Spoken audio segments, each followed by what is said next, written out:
竟连妖圣残魂附身于萧炎，熏儿只以誓死相随，与萧炎以各方势力间脆弱的协议也随之消散，竟连妖圣附身萧炎，救下众人。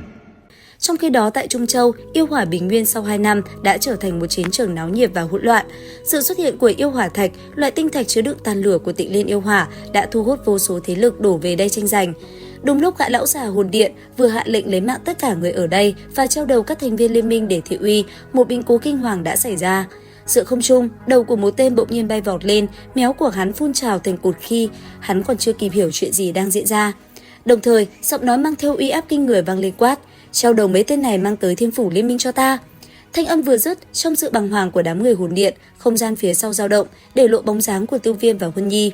Thấy thế, một tên hồn điện quát: "Các ngươi là ai? Nơi này là địa bàn của hồn điện." Nghe vậy, Tiêu Viêm không đáp, anh ấy vươn tay ra, một luồng kinh khí ập xuống mấy tên hồn điện rồi lẩm bẩm: "Tay chân của hồn điện đã vươn tới tận nơi này sao?" Dứt lời, Tiêu Viêm nắm chặt tay, lập tức thân thể từng tên cũng nổ tung ngay tại chỗ. Trong cơn kinh hoàng tột độ, đám thuộc hạ của hồn điện còn lại thấy thế thì lập tức vắt chân lên cổ chạy trốn. Đáng tiếc, chỉ thấy Tiêu Viêm khẽ đạp hư không, một luồng dao động vô hình lướt qua đã khiến tất cả bỏ mạng rồi nổ tung tại chỗ. Chứng kiến cảnh tượng diệt môn chỉ trong tích tắc, nhóm người bên phía Thiên Phủ Liên minh không khỏi dùng mình sợ hãi xê lệ tôn kính. Còn Tiêu Viêm, sau khi lấy mạng mấy tên nhãi nhép, anh ấy rất nhanh đến hỏi mọi người thông tin về Thiên Phủ Liên minh trong thời gian mình biến mất. Khi nghe tin Thạch tộc lại quỷ dị biến mất sau Linh tộc và 3 tộc cổ đại khác phải kết minh để tự vệ, sắc mặt Tiêu Viêm trở nên ngưng trọng. Tuy nhiên, khi biết gần đó có một tên đấu thánh chủ tọa, Tiêu Viêm lại cười nói: "Người biết đường không? Mang ta tới phân điện kia một chuyến." Nói rồi, Tiêu Viêm mang theo vị đội trưởng kia đi đến một phân điện của hồn điện. Tiếp theo là màn thảm sát tàn khốc của Tiêu Viêm. Thoáng vài phút, Tiêu Viêm đã diệt sạch toàn bộ, rồi mang vị Liễu đội trưởng kia quay trở lại với gương mặt ngây dại như kẻ mất hồn. Đứng trước toàn bộ mọi người, Tiêu Viêm cao giọng nói: "Trở về khu vực tìm người phụ trách, sau này các ngươi chính là thành viên địa cấp của Thiên Phủ Nội Minh, cứ nói là Tiêu Viêm cho các ngươi." Nói rồi, mang theo vẻ mặt đầy khí chất, Tiêu Viêm cùng Huân Nhi lại một lần nữa lên đường trở về. Khi đến một đỉnh núi, cả hai dừng lại.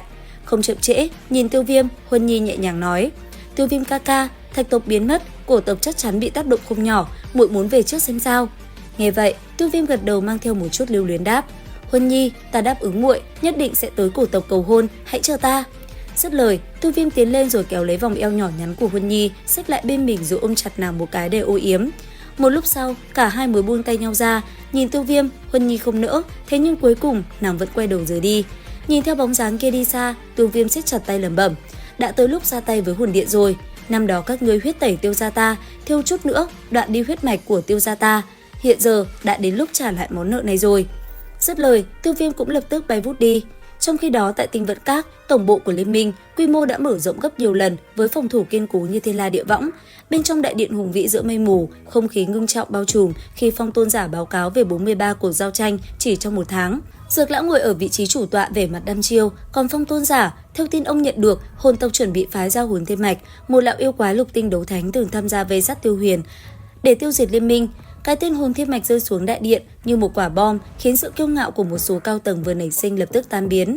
Ngay cả Tiêu Thần, người vốn im lìm như cương thi trong góc điện, cũng phải dao động cảm xúc. Đan Tháp đại trưởng lão phân tích đầy lo ngại rằng nếu lão yêu quái kia xuất thủ, liên minh buộc phải mời lão tổ Đan Tháp ra tay. Nghe vậy, Dược Lão thậm chí đã tính đến phương án liều lĩnh, đó là cùng Thải Lân và Tiểu Y Tiên liên thủ để chế ngự địa chủ hồn điện. Giữa lúc sự im lặng và tuyệt vọng bắt đầu bao trùm, thì một tiếng cười sang sảng bỗng vang lên từ hư không, cắt ngang một lời nói: "Giao cho ta đi." Nghe vậy, tất cả mọi người đều không giữ được bình tĩnh lao tới. Khi Tiêu Viêm bước vào, đầu tiên anh ấy chắp quyền nói: "Lão sư, ta đã trở về." Thấy thế, Dược Lão không kìm được những giọt lệ hạnh phúc, ông liên tục vỗ vai đồ đệ và lặp lại: "Trở về là tốt rồi." Nói rồi, mọi người bắt đầu trao đổi. Khi Dược Lão hỏi về Tịnh Liên yêu hỏa, Tiêu Viêm thản nhiên thừa nhận mình đã luyện hóa thành công. Đến đây, Dược Lão mới nói cho Tiêu Viêm biết tin xấu, Hồn Điện đã gửi thư khiêu chiến tới Thiên Phủ Liên minh. Khi biết Hồn Điện gửi thư khiêu chiến, Tiêu Viêm lại càng trở nên sốt ruột hơn khi không biết đội hình của Hồn Điện thế nào. Cứ thế trong gian phòng nghị sự, mọi người bắt đầu bàn luận mặc cho thời gian trôi qua. Không lâu sau, vừa trở về Tiêu Viêm đã tới chỗ Tiêu Tiêu để thăm đứa nhỏ. Tuy nhiên, nhìn cô nhóc đang nô đùa, hắn lại bất giác nhớ tới Thải Lân. Lần này đã bao lâu, vậy mà Thải Lân vẫn chưa quay trở về, khiến Tiêu Viêm lo lắng. Cứ như thế, Tiêu Viêm nhìn theo bóng dáng Tiêu Tiêu đang chơi đùa, vừa nhìn đứa nhỏ, anh ấy vừa trò chuyện cùng Tiểu Y Tiên và Thanh Lân. Thời gian qua đi, Tiêu Viêm đã đem bức thư mở ra, sau đó với một nụ cười thản nhiên, Tiêu Viêm búng tay để huyết thư bay lên, để lộ những dòng chữ sắc lạnh hiện ra giữa không trung viết: Thiên phủ Tiêu Viêm, 3 ngày sau dưới đỉnh núi, một trận quyết sinh tử. Thấy những dòng chữ này, trước lời khiêu khích và bức chiến thư của địa chủ hồn điện, Tiêu Viêm không chút do dự mà gật đầu chấp thuận. Quyết định này không chỉ là sự dũng cảm mà còn là sự bình thản của một tâm cảnh đã trải qua muôn vàn sóng gió. Siết chặt tay, Tiêu Viêm hừng hực khí thế hướng ánh nhìn về phía xa xăm, cứ thế cảnh tượng cũng mau chóng qua đi. Trong 3 ngày ngắn ngủi, không gian thanh tĩnh vốn có đã bị phá vỡ hoàn toàn bởi biển người đổ về từ khắp mọi phương. Khi ánh bình minh ngày thứ tư chiếu rọi, đỉnh núi Vẫn Lạc dựng đứng trở nên sôi động. Trong không khí ấy, hồn điện xuất hiện đầy quyền uy thông qua một không gian thông đạo tràn ngập khắp vụ âm hàn. Với đội hình 7 vị đấu thánh, dẫn đầu là địa chủ hồn điện và hồn ma lão nhân, sự hiện diện của họ khiến nhiệt độ cả vùng sụt giảm, mang đến một áp lực băng giá, khiến những thái thượng trưởng lão của các đại tông phái cũng phải run rẩy vì nhận ra khoảng cách thực lực quá lớn. Tuy nhiên, Thiên phủ Liên minh không hề tỏ ra kém cạnh khi phái ra đội hình 10 vị đấu thánh xuất hiện trong sự kinh ngạc tột độ của toàn trường. Cứ như vậy, Tiêu Viêm dẫn theo đội hình khủng bố đối đầu hồn điện, hai bên lơ lửng giữa không trung, nhìn chăm chăm vào đối thủ. Khi hai phe đối mặt, cuộc khẩu chiến giữa Tiêu Viêm và điện chủ hồn điện đã đẩy bầu không khí lên đến đỉnh điểm. Địa chủ hồn điện không giấu nổi sự kinh ngạc trước việc Tiêu Viêm sống sót và đoạt lấy định liên yêu hỏa, thậm chí còn ví von anh với thiên tài Tiêu Huyền năm xưa.